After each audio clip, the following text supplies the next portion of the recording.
বন্ধুরা আমরা জম্মুতে এসে গেছি। জম্মুর হোটেল কি নিয়েছি তোমাদের দেখিয়ে দেব। জম্মু ইন্টারন্যাশনাল হোটেলটা নিয়েছি, বাজার থেকে একদম কাছে। আর এখানে আমরা এখন খেতে চলে এসেছি, যেহেতু বিকেল 4টে বাজে। তো আমরা কি খাবো বলো, এখন তো ভাত টাত খাওয়া যাবে না, তাই আমি নিয়ে নিয়েছি একটা পাউ ভাজি। দেখো এখানে দুটো পাউ দিয়েছে, চাটনি দিয়েছে, ভাজি দিয়েছে, মূলা দিয়েছে, যেটা আমি খাই না। এরপর সব এক এক করে খাবার আসছে।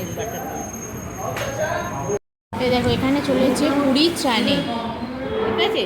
পুরিগুলো দেখো বন্ধু, এই বড় বড় পুরি, এর সাথে চানে বলছে এটা 1 প্লেট, আর এইটা ছোটো হাফ প্লেট দিয়েছে, তার সাথে আচার হ্যানো ত্যানো এসব সব দিয়েছে। এখানে আলু টিক্কি এসে গেছে। কীরকম লাগছে আলু টিক্কি বলো? খাইনি এখনো। এই যে এটা দিয়ে মেখে খাও, কেটে খাও। একটু শক্ত আছে, ভিজুক আগে। ये भी आलू के बाद भी इसके साथ है। দেখো বন্ধুরা, আমি এখানে মানে সুজির হালুয়া দেখে লোভেতে নিয়েছি। 1 প্লেটের দাম 50 টাকা। এইটা হচ্ছে 1 প্লেট, কিন্তু প্রচণ্ড গরম আর অসাধারণ খেতে।